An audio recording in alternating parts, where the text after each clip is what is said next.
The father humiliated his daughter in front of everyone, but the grandfather stood up and said it was time to reveal the truth. What did he reveal, and how did it change everything? Watch it till the end. Subscribe to the channel and tell us where you're watching from in the comments. A cold breeze filtered through the grand hallways of the Wells estate, winding its way past the towering portraits that adorned the walls, each a testament to the family's legacy. The house itself was a monument to wealth and tradition, passed down through generations of the Wells bloodline. Yet, within those pristine walls, behind the polished mahogany doors and marble floors, lived a girl who did not belong. Amira Wells had known she was unwanted for as long as she could remember. She had known it in the way her mother looked at her, in the way her father barely acknowledged her presence, and in the way her siblings treated her as if she were an unwelcome guest rather than one of their own. She had known it in the way the household staff, ever loyal to the whims of their employers, would lower their gazes when she entered a room, speaking to her in clipped tones, offering only the most basic courtesies required of them. She had known it in the whispers that followed her everywhere, the ones she pretended not to hear. Her father, James Wells, was a man of industry, the head of Wells Enterprises, a corporation that had built its empire in finance and real estate. He was known for his cold efficiency, his keen ability to spot opportunity, and his ruthless pursuit of perfection. In the eyes of the world, he was a visionary, a man who had taken his family's fortune and multiplied it tenfold. In the eyes of his family, he was an unchallengeable force, a patriarch whose approval was the ultimate prize. But Amira would never have it. She was the result of a mistake, a lapse in judgment that James Wells had been forced to acknowledge only because it had become public knowledge. Her mother, a woman named Aaliyah, had been nothing more than a fleeting affair, an indiscretion that should have been buried and forgotten. But Aaliyah had given birth to Amira, and while James had no interest in raising a child from his betrayal, the Wells family name carried weight, and a scandal could not be afforded. So Amira had been brought into the Wells household, not out of love or duty, but out of necessity. Her mother had not been given the same luxury. Aaliyah had been quietly paid off, sent away, leaving her daughter to be raised in a house that would never truly be her home. Amira had tried, at first, to fit in. She had sought approval in the only way a child could, through obedience, through good behavior, through academic excellence. She had been smarter than her siblings, more diligent, more eager to prove herself. But none of it had mattered. Her brothers and sister, all white, all perfect reflections of their parents, were celebrated for even the smallest achievements. Amira, no matter what she accomplished, was ignored. Her stepmother, Elizabeth Wells, had been the most direct in her disdain. It was not outright hatred. No, that would have required too much effort. It was worse than that. It was indifference, the kind that cut deeper than cruelty ever could.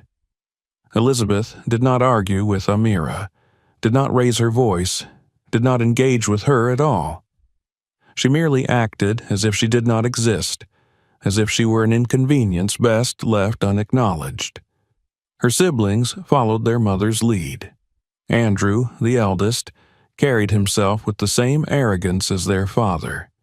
He had been groomed from birth to take over the family business, and he treated Amira as though she were a servant rather than a sister.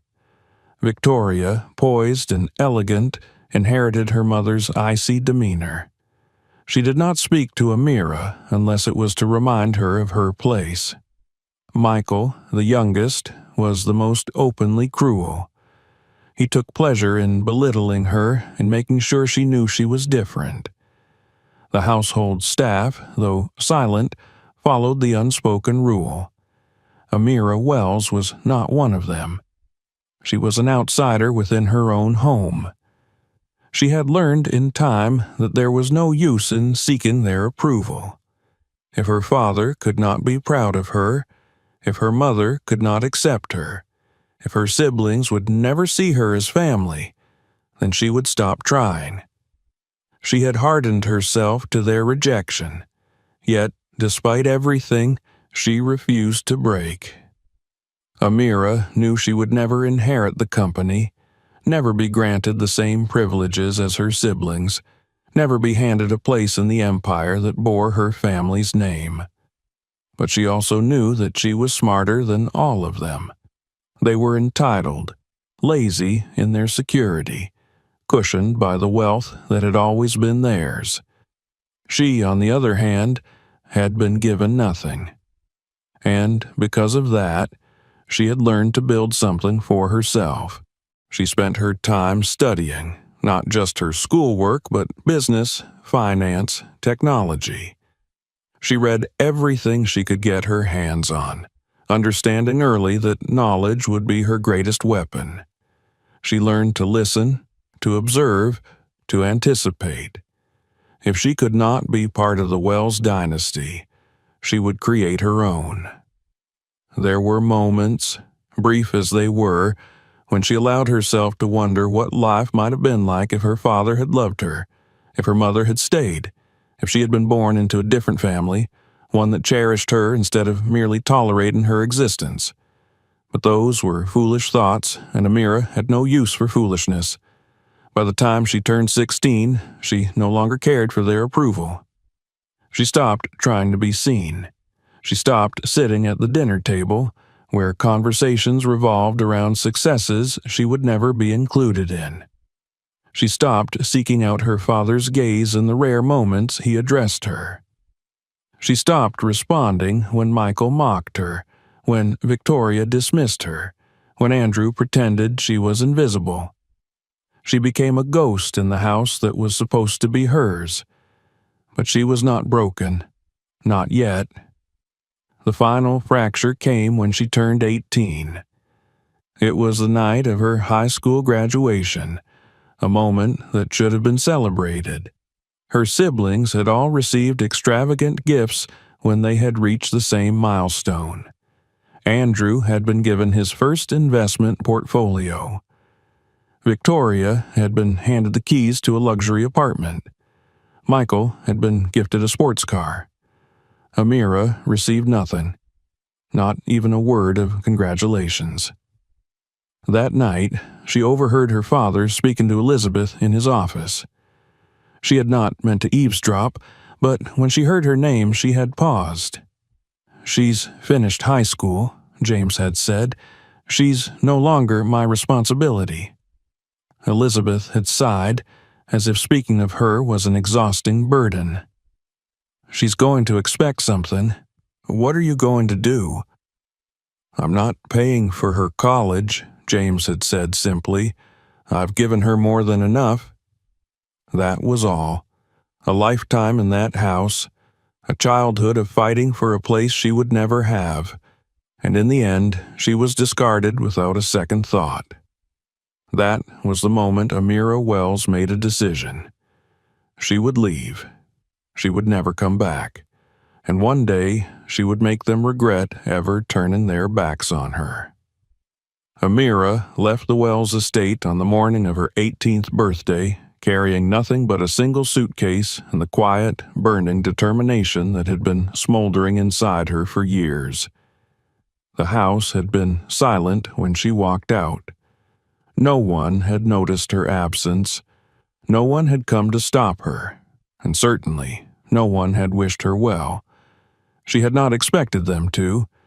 She had no car, no financial cushion, and no connections to rely on. Unlike her siblings, who had the family's wealth at their fingertips, she had been given nothing. The Wells name carried power, but not for her. It had never belonged to her the way it did to them. She knew that even if she used it, it would bring her no favors, only suspicion and dismissal. If she was going to survive, she would do it on her own terms. She took a train to New York City, the place where she knew opportunities thrived, where no one cared about family legacies, only results. It was a far cry from the pristine corridors of her father's estate, from the manicured country clubs and exclusive business circles where her family ruled.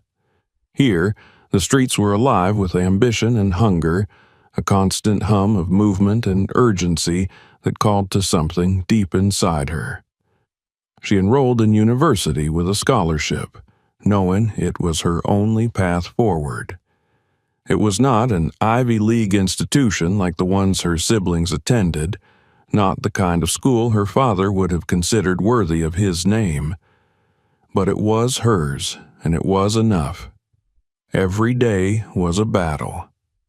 While her brothers and sisters spent their college years networking and partying, she worked.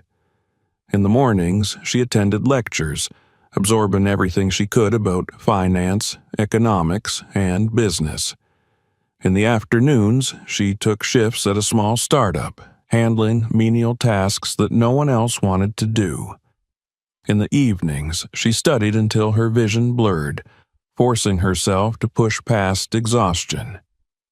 There were nights when she sat alone in her cramped apartment, staring at the ceiling, wondering if she had made a mistake, if it had been foolish to think she could make it on her own, if her father had been right all along, that she was nothing, that she would never amount to anything. But then she would remember the way he had spoken about her, the way her mother had dismissed her, the way her siblings had laughed at her expense, and she would work harder. She had no mentors, no guiding hand to show her the way. What she did have was an unshakable will to prove them wrong. Her first real breakthrough came during her second year of university. She had been interning at a struggling fintech startup, one of many companies fighting to break into the competitive world of digital banking. The company was small, overlooked by the industry's giants, but Amira saw potential where others did not. She noticed the flaws in their business model, the gaps in their strategy that were holding them back. She spent weeks analyzing their operations, staying late after her shifts, poring over reports and financial projections. Then, one day, she took a risk. She walked into the CEO's office, a man who barely knew her name, and presented her findings. She told him exactly what they were doing wrong and exactly how to fix it. He could have dismissed her, he could have laughed in her face, but he didn't. Instead, he listened. Within months, the company turned a profit for the first time. Her ideas had saved them. And for the first time in her life, someone recognized her worth. The CEO offered her a permanent position, but she refused. She had never intended to stay. She had seen what she needed to see, learned what she needed to learn. She had proven to herself that she could make an impact. Now it was time to build something of her own. She spent the next few years crafting her vision. She knew the market. She knew what was missing. She had spent years studying the mistakes of others, learning from them, understanding what separated success from failure. And she was ready. With what little money she had saved, she launched her own company. A small tech firm focused on financial analytics, designed to give individuals the same advantages that only large corporations had access to. It was risky. It was uncertain. It was hers. The first year was brutal. Investors dismissed her, refusing to take her seriously. Competitors tried to crush her before she could even establish herself. She worked day and night, surviving on little more than caffeine and sheer determination. But she did not break. Slowly, her company began to gain traction. People started paying attention. Clients took notice. Then, one day, she received an offer. An investor. Not just any investor, but one with real influence. A man who had been watching her from the sidelines, someone who had seen what she had built and wanted to be part of it. When she met him, she was shocked. It was her grandfather. She had not spoken to him in years. He had never intervened in her life before, had never reached out, had never gone against her father's treatment of her. And yet, here he was. He told her he had been watching, waiting to see what she would do, that he had always known she was different from the rest of the Wells family, that she had something none of them did. She did not know whether to trust him, but she did know one thing. This was an opportunity. She took the investment, and from that moment on, everything changed. With the backing of her grandfather, her company exploded in growth. Suddenly, doors that had been closed to her were open. The people who had once dismissed her were now listening. And then she saw it. The cracks in Wells Enterprises. Her father's company, the empire he had spent his life building, was not as untouchable as he believed. She had studied it for years, understood its weaknesses better than anyone. And she realized something. She could take it. She could do what no one had ever expected. She could take everything from the man who had thrown her away. And so she began her plan. She started buying shares, slowly, quietly, always through intermediaries. She watched as her father and brothers made mistake after mistake, as they relied too much on the illusion of their power, never realizing how vulnerable they had become. And then, when the time was right, she made her move. By the time they saw what was happening, it was too late. She had done the impossible. She had built her own empire, and now she was ready to take theirs. Amira had always hated the Wells family dinners. They were never truly about family, never about warmth or connection. They were performances, carefully choreographed gatherings where her father played the benevolent patriarch, where her siblings basked in the glow of his approval, and where her stepmother orchestrated the illusion of a perfect, untouchable dynasty. For years, Amira had sat at those long, polished tables, listening as they celebrated themselves, ignored her, or, when they felt particularly generous, reminded her of how little she mattered. But this time would be different. She had been waiting for this moment. For years, she had been dismissed as the failure, the disappointment, the child who had amounted to nothing. And they had believed it, because it was easier than seeing the truth. They had never truly looked at her, never questioned why she had disappeared from their world, never wondered what she had been doing all these years. They had assumed, as they always did, that she had faded into irrelevance. They would learn otherwise tonight. The invitation had arrived a week ago, handwritten in elegant script, as if she were just another privileged Wells heir, as if she belonged. It had been a surprise, though not an unwelcome one. Her father never invited her to these things anymore. He had long since decided that she was an embarrassment best left unacknowledged. That meant only one thing. This dinner wasn't just a family affair. It was business. She had smiled when she received it. She knew exactly why he had reached out. The Wells empire was in trouble. She'd seen it coming long before they had. The company that had once been a giant, a seemingly invincible institution, was crumbling under its own weight. Its expansion projects had failed. Its investments were bleeding money, and the competition was closing in. But more than that, her father had made the one mistake he had always been too arrogant to consider. He had underestimated her. For months, she had been maneuvering in the shadows, quietly acquiring controlling shares in Wells Enterprises through subsidiaries and strategic partnerships. Piece by piece, she had dismantled their security, exploited their vulnerabilities, and positioned herself for the final move. They had no idea yet, but this dinner would be the beginning of their reckoning. She arrived precisely on time. The Wells estate had not changed. It never did.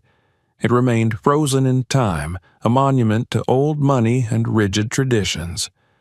The same towering columns framed the entrance. The same heavy chandeliers illuminated the halls.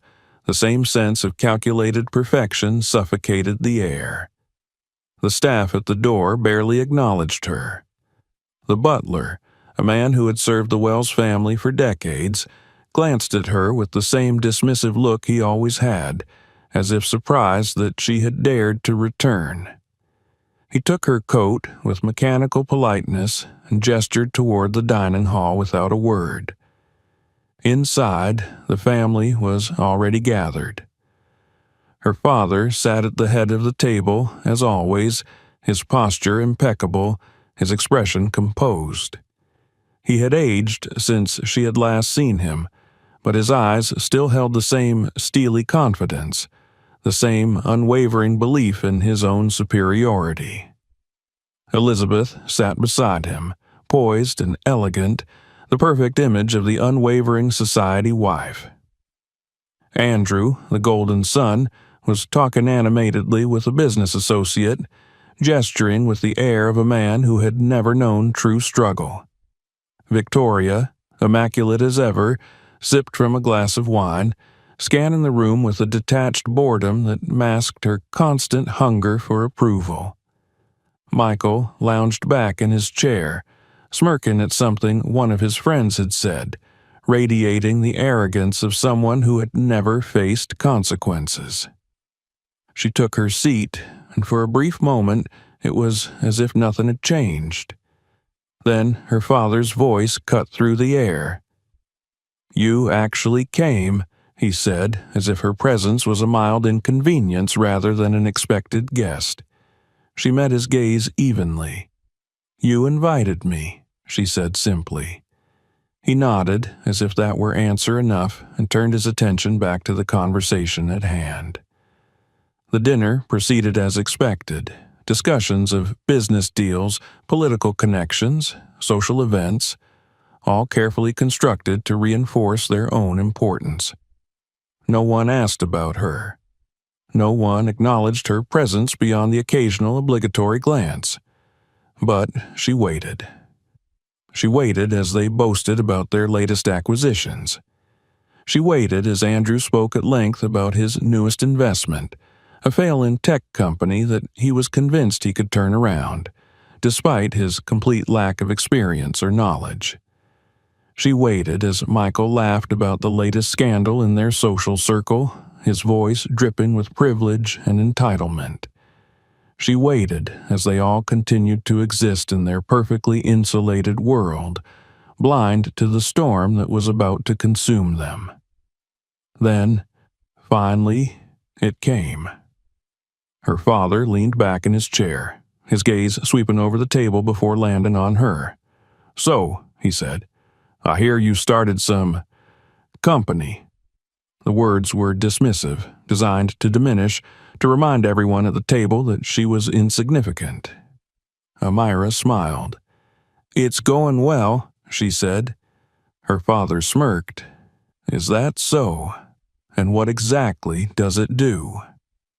There was a time when that question would have made her hesitate, when she would have scrambled to justify herself to prove her worth.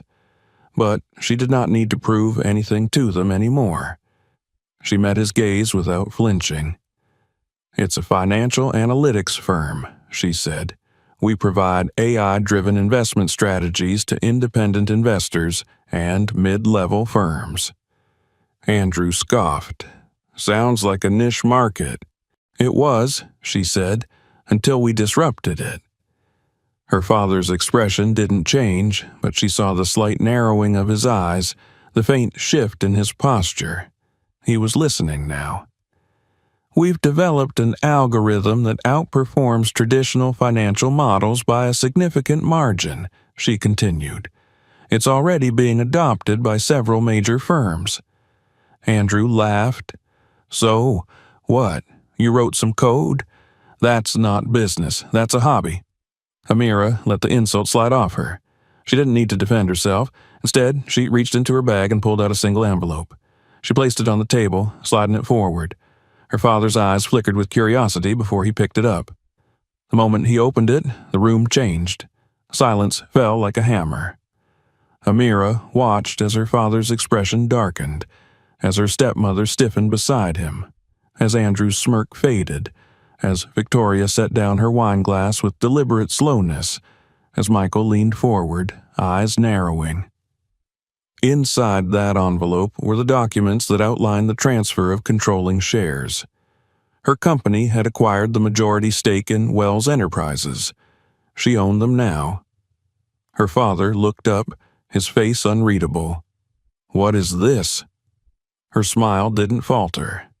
"That," she said, "is reality." The air in the room grew heavy.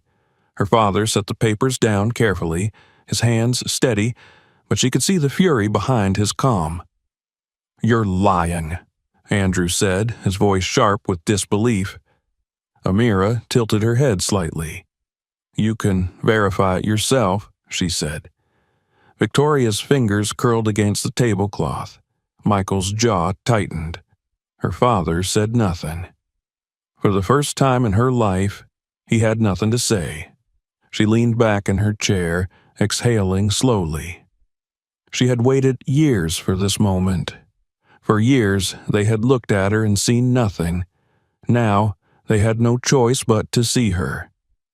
And this was only the beginning. The silence stretched long after Amira's words settled over the room, thick and suffocating, like a fog that refused to lift. It was not the silence of contemplation or mild surprise. It was the silence of an empire realizing it had fallen. Her father, for all his ironclad composure, did not speak. He merely sat there, the paper still clutched in his hand, his fingers pressing against the edges with a force that made them tremble ever so slightly.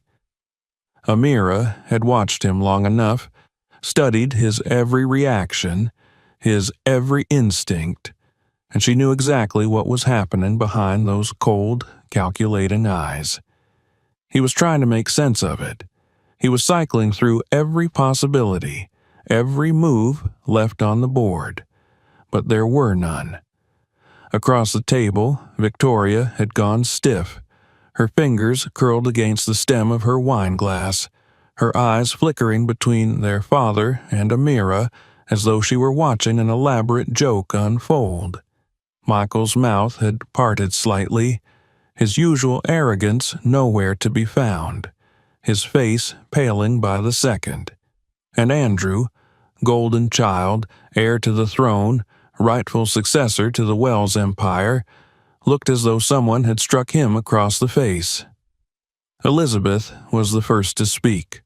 Her voice was quiet but sharp, the way glass is sharp when it shatters. "This is ridiculous." She did not look at Amira when she said it, only at James, as if she refused to acknowledge that she was even the one responsible for the shift in power. Elizabeth Wells had spent her life ensuring that their family legacy remained unshaken, that everything fell into place exactly as it should, that every piece of their empire stayed within carefully defined borders. This was not part of the plan. Amira did not move, did not flinch. She had spent years being ignored, erased, pushed to the background, and in some ways it had been a gift. They had never seen her as a threat. That had been their greatest mistake. James exhaled slowly, folding the papers with precision and setting them down on the table in front of him. His eyes lifted, finally meeting hers, and she could see it. The barely concealed rage beneath the surface, the struggle to maintain control. She wondered how it felt to look at someone you had spent your whole life dismissing, only to realize too late that you had created your own undoing. How? It was just one word, spoken low and steady, but it was more than that. It was an admission.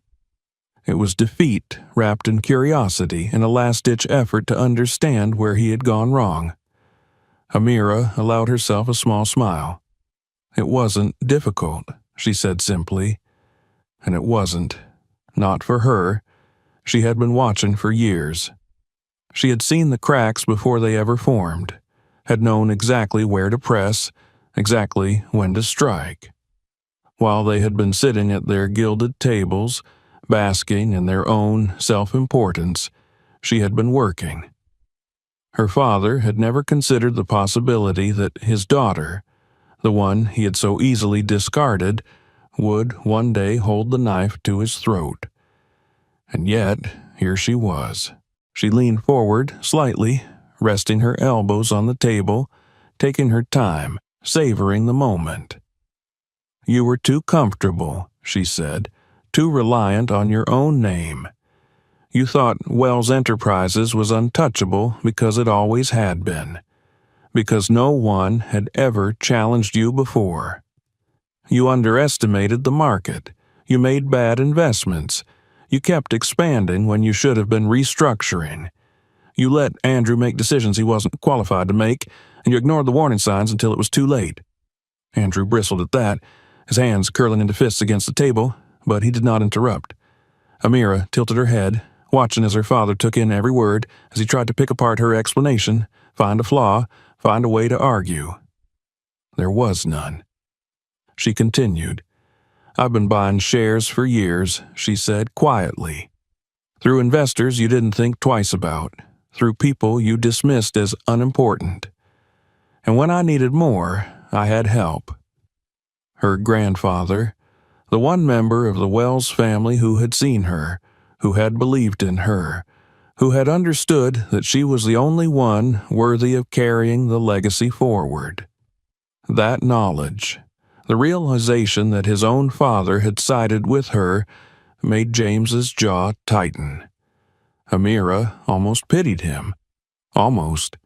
She sat back in her chair, her expression calm, controlled. "You lost your company, Father," she said. "You just didn't realize it until now." The weight of her words settled over the room like a death sentence. Michael pushed back his chair suddenly, his voice breaking through the silence like a gunshot. "No," he said, shaking his head, his eyes darting between them. This isn't real. She can't." He turned to James, desperate now. "Dad, do something."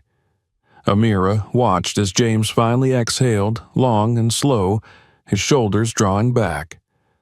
"I assume this dinner was for a reason," he said. His voice was controlled again, composed. If she had not been watching him so closely, she might have believed he was still in control. But she could see the truth now. The fight had already left him. She nodded. "It was," she said. Her father steepled his fingers in front of him, watching her carefully. "What do you want?" Amira considered that for a moment. What did she want? For years she had dreamed of this moment, had thought about what she would say when she finally sat across from him as an equal, or, more accurately, as his superior. She had imagined threats, ultimatums, the pleasure of watching him squirm beneath the weight of her success. But now that she was here, she realized she didn't need any of that. She had already won. She had already proven herself. She didn't need his recognition. She didn't need his respect. She had built something greater than anything he had ever given her, greater than the Wells name itself. So she smiled, slow and deliberate, and she said nothing. Her father's brows furrowed slightly, just the smallest flicker of confusion, the briefest crack in his armor. "I don't need anything from you," she said. "I never did." She pushed back her chair, standing gracefully, smoothing her hands over the fabric of her dress. "Tomorrow morning, the official transition will be announced," she said. "I expect your resignation by then." James said nothing. She glanced around the table once, taking in the faces of the people who had spent their lives looking down on her, who had mocked her, who had erased her.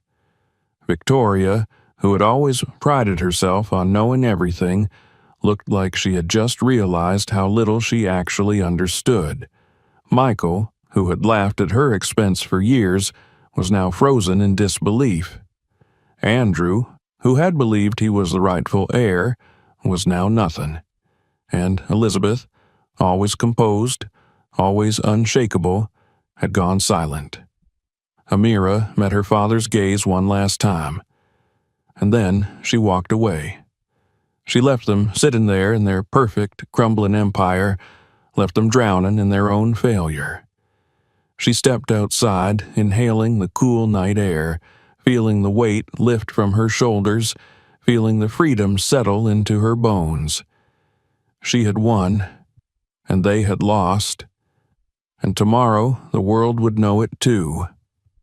The air was thick with an unnatural stillness as Amira stepped outside the Wells estate, leaving behind the family that had spent years pretending she did not exist.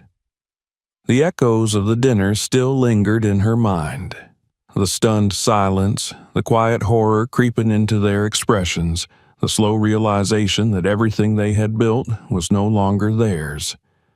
The weight of it all should have felt heavy, but instead she felt light, lighter than she had in years.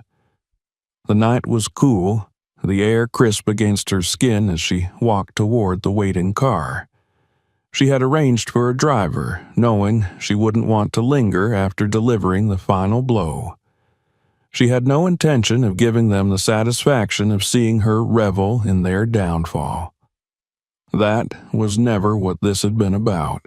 It had never been about revenge, not in the way they would assume. It had been about proving to herself that she was more than what they had tried to make her. And now she had. As she reached for the car door, she heard footsteps behind her, hurried and heavy. She knew who it was before she even turned. Mason. The brother who had always been the most volatile, the quickest to anger, the first to lash out when things didn't go his way. He had always been the weakest link, the one who relied not on strategy but on brute force and entitlement. She had expected him to be the first to crack. She turned slowly, meeting his gaze as he stormed down the front steps, his face contorted with fury. He was still dressed in the impeccable suit he had worn to dinner, but now it looked wrong on him, like a king who had just been dethroned but refused to acknowledge it. His fists clenched at his sides, his jaw tight as he approached her with the barely restrained aggression that had always defined him. "You think you won?" he spat, his voice low but shaking with rage. "You think you can just walk away after this?"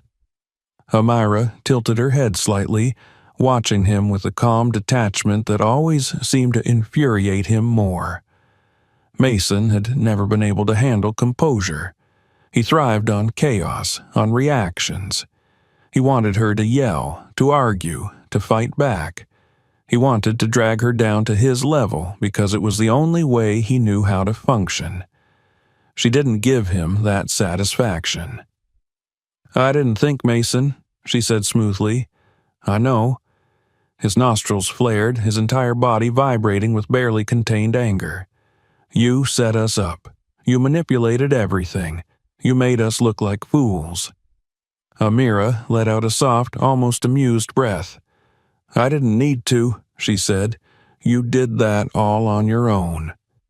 Mason's eyes darkened, his hands twitching at his sides. For a moment, she thought he might actually lunge at her, might finally cross the line he had spent years dancing around. But then a voice cut through the tension, sharp and controlled. "Enough!" Elizabeth. Their mother stood on the steps now, her silhouette framed by the glow of the grand entrance behind her. She looked smaller somehow, as if the weight of the evening had finally settled onto her shoulders. Her face was unreadable, the mask she had perfected over the years still in place, but Amira could see the cracks now. The slight tension in her posture, the way her hands clenched at her sides as if she were trying to keep herself from reaching for something solid. For the first time in her life, Elizabeth looked unsteady. Mason turned toward her, his expression desperate now. "Mom, you're just going to let this happen? She just stole everything from us?" Elizabeth didn't look at him. She didn't even acknowledge his outburst. Her eyes were locked on Amira, unreadable and searching. "Go inside, Mason," she said, her voice soft but firm. Mason stared at her as if she had struck him. "You can't be serious." "Go inside," she repeated, the faintest edge creeping into her tone now. Mason hesitated for a long moment, his entire body vibrating with the need to fight, to push back, to demand that someone, anyone, fix this for him. But then, finally, he exhaled sharply, turned on his heel, and stormed back up the steps. He slammed the front door behind him, and then it was just the two of them. Amira waited. Elizabeth took a step closer, her heels clicking softly against the stone path. Her face was still composed, still elegant, but there was something in her eyes now that Amira had never seen before. Something raw, something almost uncertain.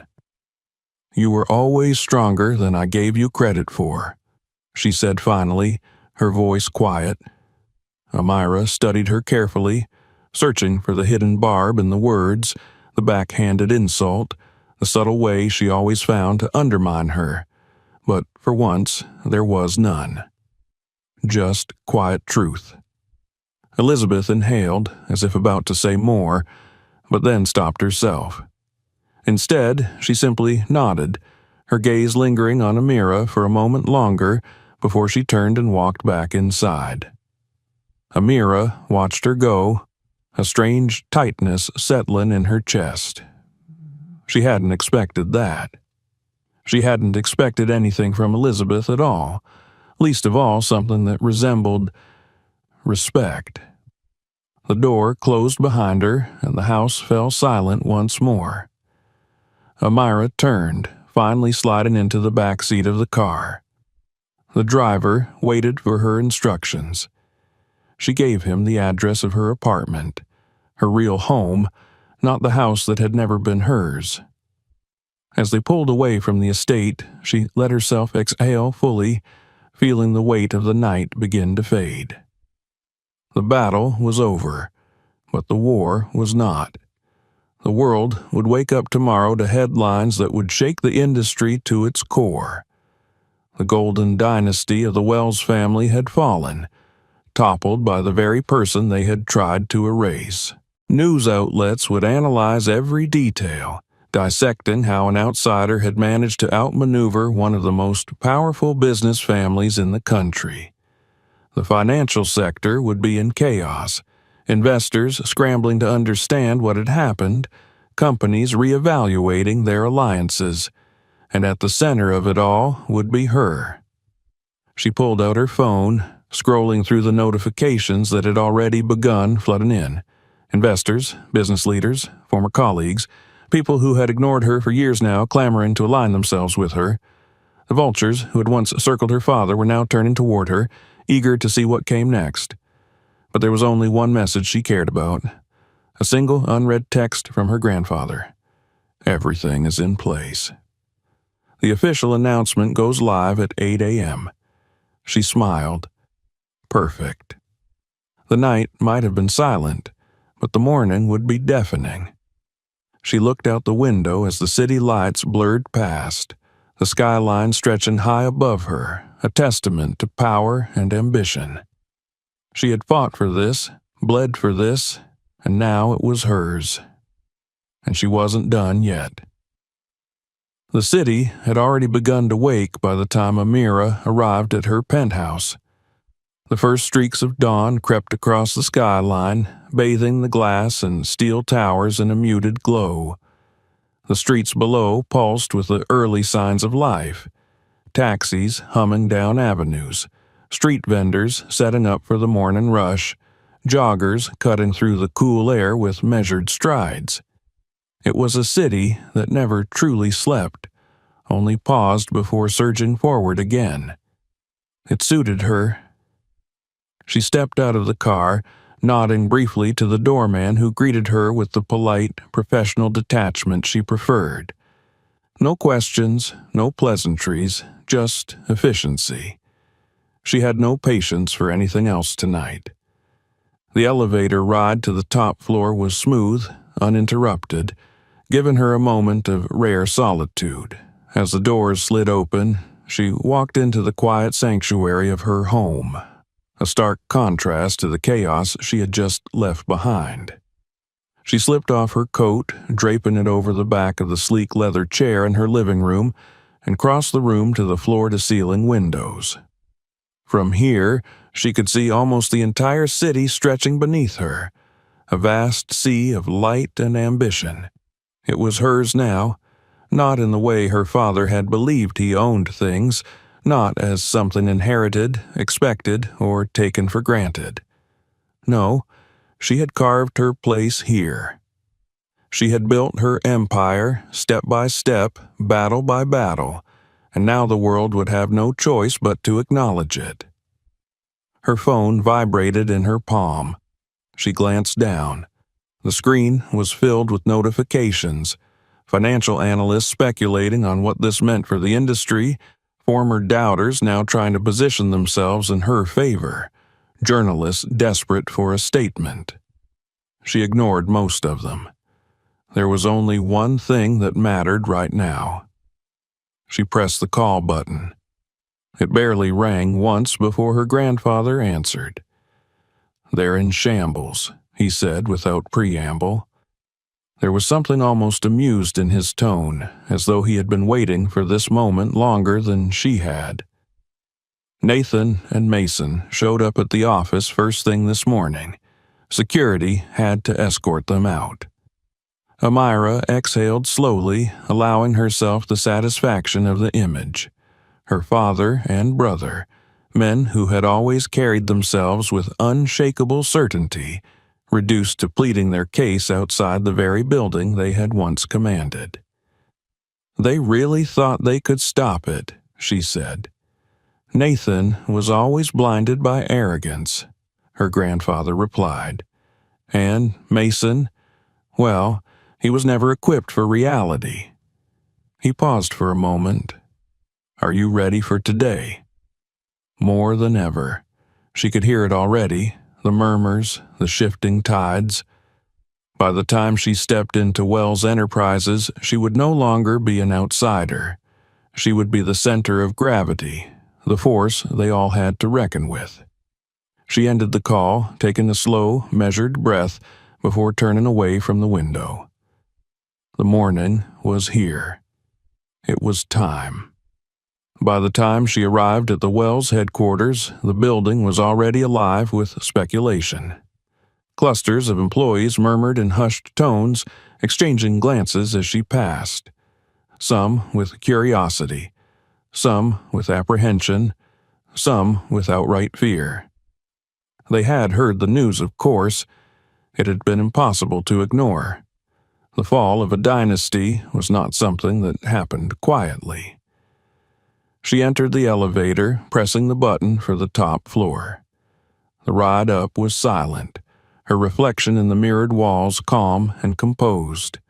There was no hesitation in her stance, no uncertainty in her gaze. When the doors slid open, the boardroom was already filled.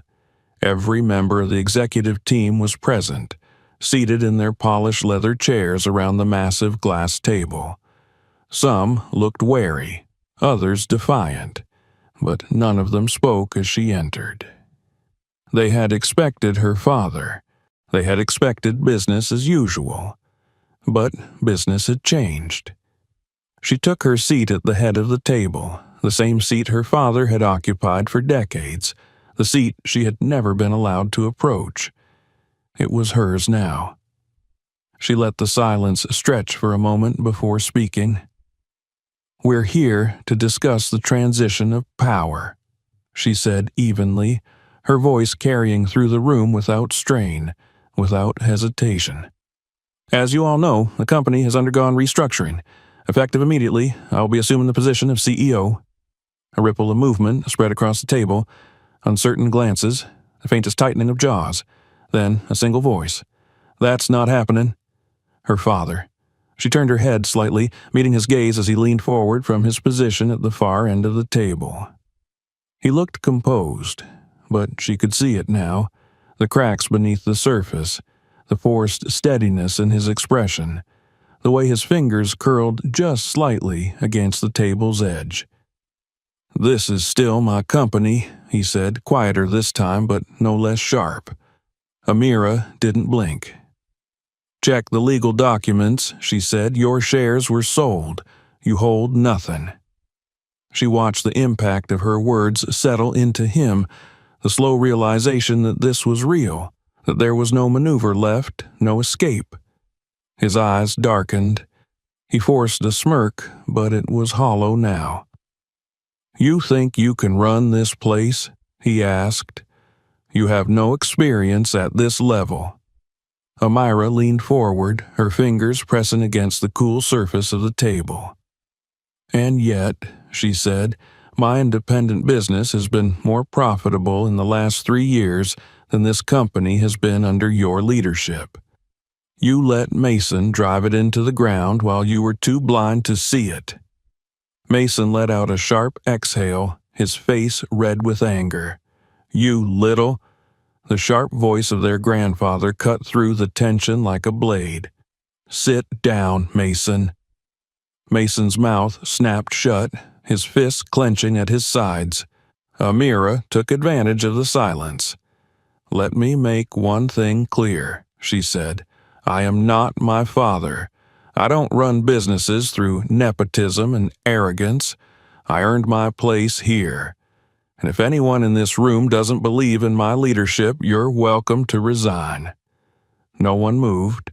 Not one board member, not even the ones who had doubted her. Her father exhaled slowly, his eyes narrowing as he finally began to understand. "You really did it," he muttered, his voice hoarse now, the confidence cracking. "You really took everything." Amira met his gaze head-on. "No, Dad," she said, "you lost everything. I just stopped letting you hold me back." For the first time in her life, he had no response. The meeting concluded in absolute silence. No protests, no resistance. It was done. As she left the boardroom, she walked past her father and brother without another glance. Security had already been informed. They would not be permitted back inside. They were nothing now. She stepped into her new office, taking a slow breath as she surveyed the space. The city stretched out before her, vast and endless. This was her future now, her empire. And for the first time in her life, she had won. The morning after the takeover, the world woke up to chaos. The headlines were everywhere, flooding financial news networks, dominating the front pages of major business journals and spreading like wildfire across social media. Every platform, every channel, every analyst had one story on their lips: the fall of the Wells dynasty. The name that had once been synonymous with untouchable wealth and power was now plastered across the screens of millions, but for all the wrong reasons. The empire had been dismantled, not by a corporate rival, not by financial collapse, but by the very woman they had spent years trying to erase. Amira watched it unfold in real time. She sat in her office, the one that had once belonged to her father, her hands resting on the sleek glass desk as she scanned the flood of articles pouring in. The underdog who outplayed the titans. Amira Wells takes control of family empire. Silent power shift. How a rejected heiress staged the perfect corporate takeover. From outcast to CEO, the woman who beat the Wells dynasty at their own game. Every word felt like the final stroke in a masterpiece she had spent years crafting. She sipped her coffee slowly, her face unreadable, but inside something burned. A quiet, victorious satisfaction. This wasn't about ego, It wasn't about proving herself to the world. She had never cared about their approval. This was about cementing her place, making it undeniable. Her phone buzzed incessantly. Calls, messages, emails. Some were from people who had dismissed her before, now eager to attach themselves to her success. Investors who had once ignored her pitches were suddenly interested in collaborating.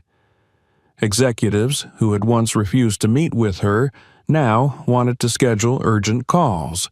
The very same journalists who had overlooked her achievements were now desperate for an exclusive interview. She ignored most of them. Then a call came through that made her pause. Her grandfather. She answered immediately, her voice calm. "They're scrambling," he said, wasting no time with pleasantries. His tone held something close to amusement. "Your father and Mason showed up at the office first thing this morning, trying to talk to the board. Security had to remove them." She leaned back in her chair, exhaling slowly. "They thought they could still fix it." "They're desperate," her grandfather said. "Your father's trying to convince the shareholders that this is temporary, that he can take it back." He paused, and when he spoke again, there was something sharper in his tone. "He still doesn't believe it's over." Amira felt a flicker of something cold move through her. Of course, he didn't. Nathan Wells had spent his entire life believing he was untouchable. The idea that someone, she, could take everything from him was something his mind simply could not comprehend. He would fight. He would scheme. He would try to manipulate, to twist, to reclaim what had been lost. But he would fail, because he had never understood her. He had spent his life believing she was weak, insignificant, nothing more than an inconvenience. And that blindness had cost him everything. She ended the call with her grandfather, her mind already shifting to the next step. Because this wasn't just about taking control. This was about keeping it. The company was hers now, but it was still fragile. There were still board members who had been loyal to her father, still investors who were wary of the transition, still employees who had spent years under the Wells regime and would struggle to accept a new ruler. She had won the battle, but the war for true control had only just begun. And she knew her father would not go down quietly. She spent the rest of the morning in meetings, reviewing reports, speaking with key executives. There was no room for hesitation. She had to move fast, had to establish herself as the authority before anyone could challenge her. By noon, she had already made 3 major decisions. The first, an internal audit of all ongoing projects, cutting wasteful expenditures and redirecting resources toward innovation. The second, a restructuring of the leadership team, ensuring that those who had been too comfortable under her father's rule were either removed or made to prove their worth. And the third, a full public statement. She could not let the media control the narrative. If she was going to redefine the Wells empire, she had to be the one to set the tone. By early afternoon, the press release was ready. It was direct, unapologetic. Wells Enterprises has entered a new era. Under new leadership, we are committed to innovation, integrity, and strategic growth. We recognize the legacy of this company, but we are focused on the future. And that future begins now. There was no mention of her father, no acknowledgement of the turmoil, no need for explanations or justifications. She was not here to dwell on the past. She was here to lead. The statement was released at precisely 3 p.m. Within minutes, the response was overwhelming. Some praised her decisiveness. Some questioned whether she had the experience to handle the weight of the company. Some outright hated that she had taken control. But all of them were talking about her. and that meant she had already won the first battle. By evening, she knew she had changed the course of the company forever. But as she sat in her office, the city lights glowing outside her window, she knew there was still one thing left to face: her father. Because if she knew anything about Nathan Wells, it was that he would not go quietly into the shadows, and she would be ready. The office had never been so silent. Amira sat at the head of the massive conference table, the same one where her father had once presided over meetings with absolute authority. The room was still, thick with an unspoken tension that stretched between her and the man sitting at the far end. Nathan Wells, her father. The man who had spent his entire life shaping this company in his own image, the man who had believed himself invincible. The man who, for years, had ignored her existence, had pretended she was nothing more than a stain on his legacy. And now, he was sitting across from her in a chair that no longer belonged to him, in a room that was no longer his to command. The irony was almost poetic. Nathan was composed, as he always was. He sat upright, his hands clasped in front of him, his expression unreadable. But Amira could see the signs, the slight tension in his jaw, the way his fingers flexed against the table before curling back into his palm, the glint of something dark and furious behind his eyes. She had spent her entire life watching him, learning from him, understanding the way he moved, the way he spoke, the way he controlled everything around him. And now, for the first time, she saw something she had never seen before: defeat. Not acceptance. Not surrender. But the quiet, seething realization that he had lost. He had lost everything, and Amira had taken it. Neither of them spoke at first. The silence between them stretched, heavy and absolute. The only sound was the faint hum of the city outside, the distant murmur of traffic below. Finally, Nathan exhaled, slow and deliberate. When he spoke, his voice was low, steady. "You think this is over?" Amira didn't react. She had expected this. "You think you've won?" he continued, his eyes locked onto hers. "You think taking my company means you've beaten me?"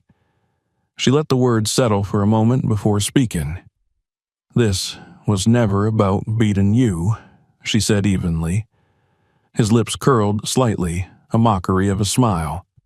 "No? Then what was it about?"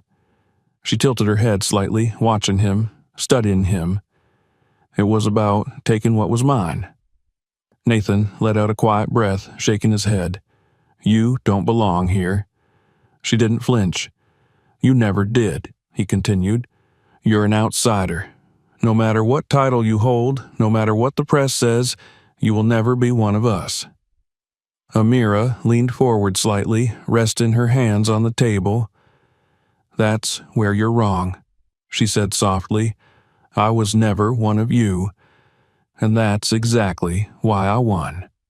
His expression flickered just for a second, a crack in the armor. "You built this company on entitlement," she said, "on nepotism, on a name. You thought that was enough, that no one could challenge you because no one ever had. You thought the world revolved around you because that's all you've ever known. But the world changed. Business changed. And you never saw it coming." Nathan's fingers curled against the table, his knuckles white. "You let Mason run this place into the ground," she continued, "because he had the right bloodline, because he fit the image, because he was everything you wanted in a son. But he was weak, he was reckless, and while you were too busy propping him up, I was building something real." Nathan's jaw tightened, but he said nothing. Amira sat back, her expression calm, controlled. "This company isn't yours anymore," she said. "It never will be again." Silence. Nathan exhaled through his nose, his gaze sharp, unreadable. Then, slowly, He pushed back his chair, rising to his feet with a deliberate slowness. He looked around the room, his eyes scanning the walls, the table, the windows overlooking the city. The empire he had built, the empire he had lost. Then he looked back at her. "You think this is your victory," he said, "but you don't know what real power is. You don't know what it takes to hold it." Amira didn't move. "Enjoy this while it lasts," he murmured, "because it won't." And with that, he turned and walked out. She didn't watch him go. She didn't need to. She knew what she had done. She knew what she had won. And she knew with absolute certainty that she was never letting it go. Subscribe to the channel so you don't miss what's next. Watch more videos to stay ahead. Share this video with others who need to see it.